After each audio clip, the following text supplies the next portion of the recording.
All right, let's talk solar. Basically free electricity that lets me stay in some pretty remote places, work, live, cook, eat, do everything I would normally do in a house, all super remotely. I guess it's not really free. The solar panels themselves are a little pricey, but the power they generate definitely offsets the cost after a short while. But how much electricity does one solar panel really generate? How about all the solar panels that I run on my van? Are they enough to power my entire system? How long can they power my battery bank for? Will they power everything I need in a given day? What about series and parallel wiring? If you have any of these questions, we're gonna dive into it right now in this video. First things first though, I wanna make a small analogy to kind of showcase how solar works in your system as a means of generating electricity. For those who are new here, my name is Ryan. I've been living out of the van behind me for almost 3 years now. I built the van entirely by myself. I work a day job out of it, have everything I need in it. Basically I do it, I started it as a means to see the country and ride my bike in really cool places. I stay in Washington mostly with my girlfriend and hope that these videos can help people the way I wish I was helped when I was starting out. I knew nothing about electrical or building a van of any sort, and I've definitely spent enough time messing with it all to have some lessons to share. So with that being said, let's get into this little analogy to kind of explain how solar works in your van. All right, so let's see if I can make this analogy happen without absolutely soaking myself. So I have this water bottle here with this beautifully drawn lightning bolt. This is gonna resemble our battery bank. So as you can see, the amount of water in there resembles some amount of charge that you have in the battery bank. Something less than 100, let's call it 80%. Solar just adds electricity to your battery bank. As the day goes on, you charge a little bit, you collect some solar, all depending on what the weather is, the conditions of the sun, where you are, if there's shade, etc. Let's say I am charging my computer and maybe I am gonna cook myself a nice meal on a electric stovetop. Oh, that's a big hole, okay. So now all of a sudden we're losing electricity. So the whole idea is that solar is incoming. And you want to be using less electricity than what solar is incoming. So if I'm generating 200 watts in a given hour, and I'm using 50 watts of electricity in a given hour, then I have a net positive of 150 watts. However, if I am parked in a shady area, the solar is not great that day, and I'm using my computer, I am cooking, I am taking a hot shower with an electric water heater. As you can see, all of these electrical loads are using electricity. My battery bank is going down. So the whole goal is to keep your battery bank as charged as possible, right? So that solar is coming in as your electrical loads are drawing electricity out. And it kind of lives like this in reality. Sometimes solar will be really good and you're not using a lot of electricity and it'll fill up your battery, but at any given point you are always using some amount of electricity. Whether that's for your fridge, your fan, your lights, you're always using some amount. So your battery bank is never going to be perfectly full. So while you're consistently using electricity, you're not always consistently getting solar. Some days you charge a lot, some days you don't charge much at all. Especially in the wintertime, you do not get nearly as much solar as you do in the summertime. I've gone ahead and screen recorded a couple of different solar readings, and I will share those later in the video to show you what my 575 watt solar panel array gets in a given season. Speaking of which, let's take a look at my solar array. I'm gonna share a little bit about what panels I picked, why I picked them, how I wired them, and why I changed them around. This will give you an idea of what panels you might be able to fit on your van and how much electricity you can expect to generate in a given day on average. As I'm recording this, I'm actually down at a park in Bellingham, Washington. I don't know if the camera will pick that up, but that sunset is unreal. All right, so I drive a 170 Sprinter with a flatline Vanco standard roof rack. I wanted to fit as much solar on this roof rack as I possibly could while maintaining a few other items on the roof. I have a Dometic air conditioner, Starlink, a Max Air fan. This is my cellular antenna, and a little bit of space to store some tools over there. At least a max air fan and the air conditioner were must-haves for me. If I were to go back and do this again, maybe I'd do 2 max air fans. But the air conditioner is really nice to have. That being said, that gave me an exact amount of square footage to work with in the front of the van. And so that's where I did a whole lot of homework into what solar panels would perfectly fit this roof rack. Now, that's a really key part about what you can fit. I did all sorts of different combinations and calculations on paper into what was the maximum amount of wattage that I could fit on this roof. On the 170 Sprinter with the Flatline Vanco standard roof rack, I found that 575 watts, at least from the middle of the van up, was like the maximum you could slam up here. What that ended up being is 3 175 watt solar panels in one big array. So these panels are all made by Renogy. I don't really have any brand loyalty in terms of the panels. I just wanted them all to be from the same manufacturer, and they must all be the same wattage. You can do some strange configurations with smaller wattage panels and bigger wattage panels.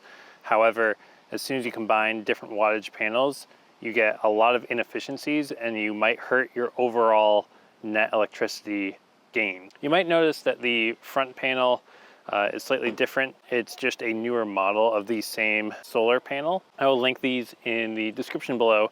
So if you have this roof rack or you have this van and you want these panels because they are tested and true and work really well, I will link these in the description below. So for a total of 575 watts of solar, I've seen charging rates as high as 34, 35 amps of 12 volt battery. So that's about 420 watts of solar.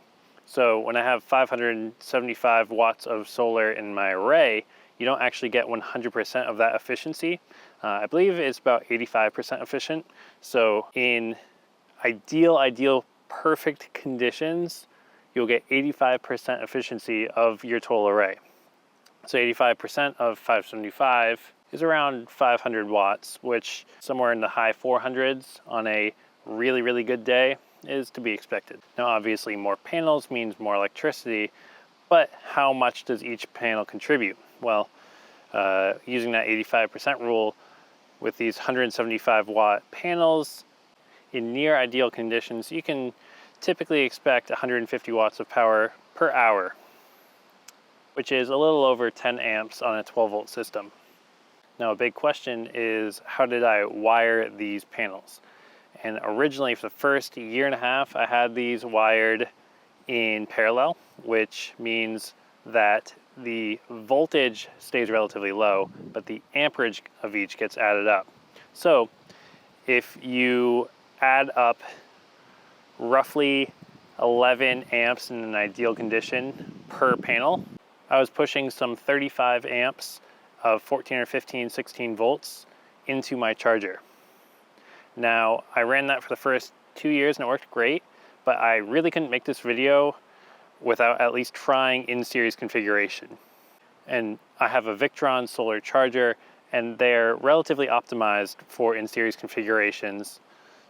So I actually stopped the entire making of this video to run this solar panel array in series for a number of months. And I've been running it since this past winter to try it out in different seasons and different conditions. Let me jump to that real quick.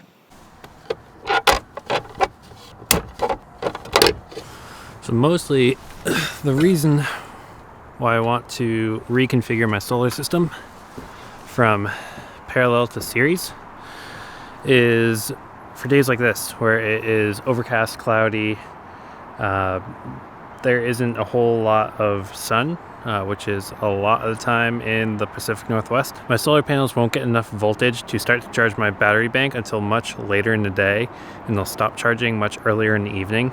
Because my battery bank requires at least 14 volts to start charging, this could be problematic for cloudy days like this where the voltage just won't get high enough. So I have 3 175 watt solar panels all wired in parallel currently. So I'm gonna undo this middle solar panel from the roof rack and reconfigure all of the wiring. All right, real quick, if you're gonna do any work on your solar panels while they are outside, make sure you cover them with cardboard.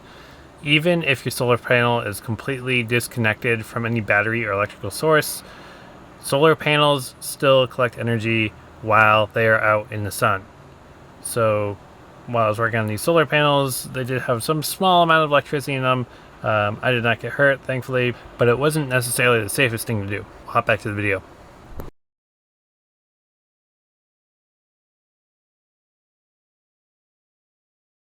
Okay, sweet.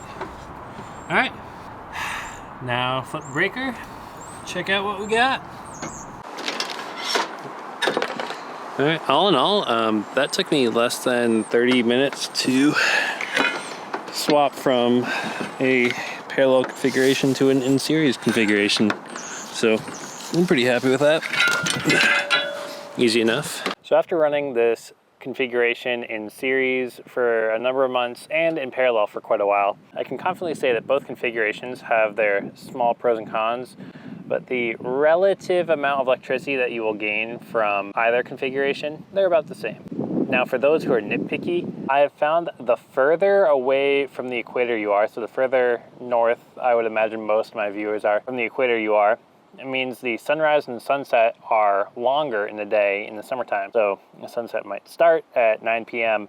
and the last light might not be till 10:30. Now, why this is important is that when you wire your solar panels in series, the voltage gets added up. So you might be generating something like 56 to 60 volts on these 3 panels, and your amperage will stay relatively low. This is beneficial for a few reasons. First and foremost, if you run a Victron solar charger, you need at least 14 volts, give or take, probably a little higher, maybe 14.2, to start charging your battery. Now, when you have partial light, like during sunset or sunrise, your batteries will start charging a lot sooner. The other benefit is that you can run smaller or cheaper wire. Your cable diameter can only handle certain amperages, so if you keep that amperage low, you can use a thinner diameter cable, which can save you a lot of money. Now, a big downside to your in-series configuration is what's called partial shading. If any one of your solar panels is partially blocked, the voltage drops and the amount of electricity that you're generating immediately plummets. Now, being in Washington, I thought this would be more of an issue. However, I tend to just park my van in places that don't get a lot of shade. Middle spots and parking lots are typically open. And a lot of people don't really consider that your van, if it has solar panels on top, is partially sitting underneath shade. All of that sun is getting directed at the solar panels and not the roof of your van. It also helps to have a well-insulated van, which I took my time doing, and I highly recommend if you're building out a van. Anyways, if you have a parallel configuration, partial shading doesn't impact you nearly as much. It might take a couple watts off of your charge, but for the most part, the more sun you can get on the panels, the more electricity you're going to generate. If you're running in series, you should avoid shade at all costs. That being said, a parallel configuration runs a much lower voltage in exchange for a higher amperage. So while the sun is rising or when it starts going down, that voltage will drop below the charging voltage needed much sooner. So your actual hours in a day of charging are quite a bit shorter, especially in the summertime. Speaking of the sun going down, I am actually recording this during sunset. So as it gets darker here, I'm going to move into the inside of the van and talk a little bit about how much electricity these solar panels really generate. All right, so it's the next day. I'm actually editing this video as I'm shooting it all on van power, which is absolutely incredible. I'm editing this on a custom built PC, which eventually I'll make a video on in the future. But all of this power is getting run off of my battery bank and getting recharged currently by solar. Solar is the only thing charging my van right now, as I'm not running it and it's not plugged into anything. So with everything going on, I have my personal computer plugged in, a laptop plugged in, and the fan going. I'm still charging at about 6 amps, which is roughly 72 watts net positive. It's about 2:15 in the afternoon, so pretty peak solar time, and it's pretty overcast right now. So again, the clearer the day, the better the sun, the more electricity you will generate, but not every day is a good solar day. So now what we're going to do is I'm going to put up a screen recording of my phone screen just over to the side of me right here. We're going to hop into the Victron app to take a look at what my solar generation has been for the past 30 days. So as we open up the Victron app, I've renamed all of my devices in case I'm ever parked near other vans. I know exactly which are mine. So we are going into my solar charger, and we can see I'm actually generating 367 watts of electricity right now, which is quite a lot given that it's pretty overcast right now. The sun is breaking through, but there are definitely no blue skies out there. We can also see that I am generating 7.7 amps at 48 volts, which gets converted to my 12 volt system about 28 amps at 12 volt. So that conversion is done automatically by my solar charger. If you want that solar charger, I will link it in the description below. Now, the Victron solar charger lineup has many different levels to it. So with each model, there's a different voltage and amperage rating. I did not know this in all transparency when I first bought my solar charger, and I way oversized my solar charger, which is fine, but it wasted a lot of money that I could have saved. To help all you viewers navigate this, I'm going to put little descriptions of the solar chargers in the comment section below. Now, having this oversized solar charger meant that I could swap from parallel to series, back to parallel. I can do whatever and not really have to worry about any sort of sizing restrictions. But for those of you who are budget conscious, I will try to help with useful links and descriptions in the description below. So if we come over to the history tab, you can see that I have been generating just about 2 kilowatt hours per day for the past 30 days, sometimes higher depending on days, sometimes lower. But my greatest solar charging day was 3 kilowatt hours 16 days ago.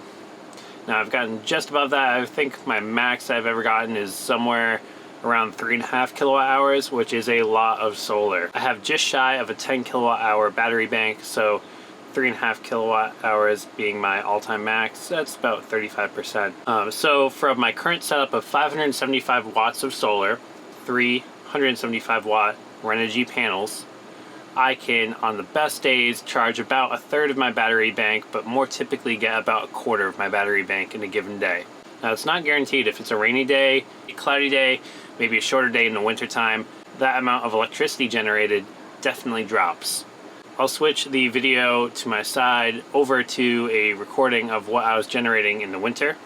So as you can see, solar is not something you can necessarily rely on in the wintertime, as you generate a lot less. So this is just something to take into consideration when you integrate solar into your whole electrical system.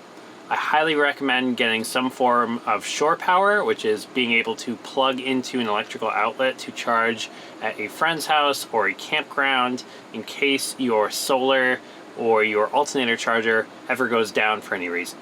One thing I should also mention is you should really be careful in how you wire your panels and the gauge of cable that you use. Now, I bought 8 gauge cable for when I wired my solar array in parallel, because 8 gauge cable can typically handle between 40 and 55 amps. Now, knowing that I can't really generate more than 35 to close to 40 amps, that might cut it a little tight, but given that the runs of the cables were relatively short, I have yet to have a single issue with cable heating or otherwise any electrical faults from my solar panels.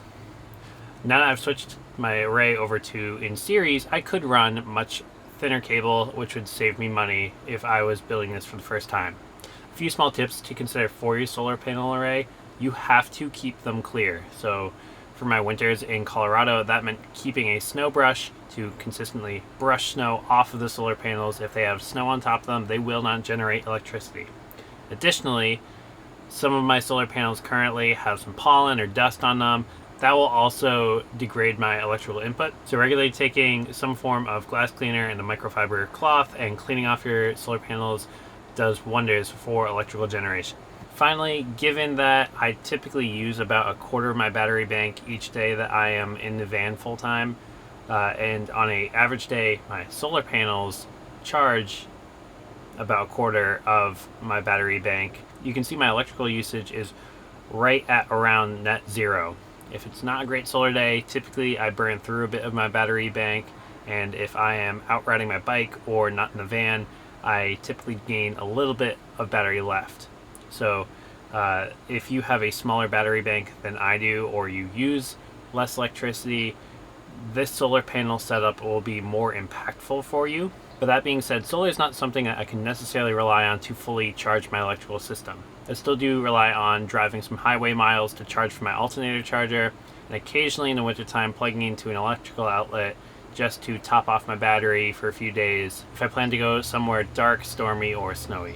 And I think that's a wrap on my solar panel video. If you have any questions that I did not get to, feel free to ask in the comments below, and I'll try to be as responsive as I can. Moving forward, I am going to be switching more to the mountain bike van life lifestyle that I've been living. I feel like that's more true to the filmmaking that I'm most interested in. I do want to still make informational videos for those of you who are subscribed, so please keep asking questions.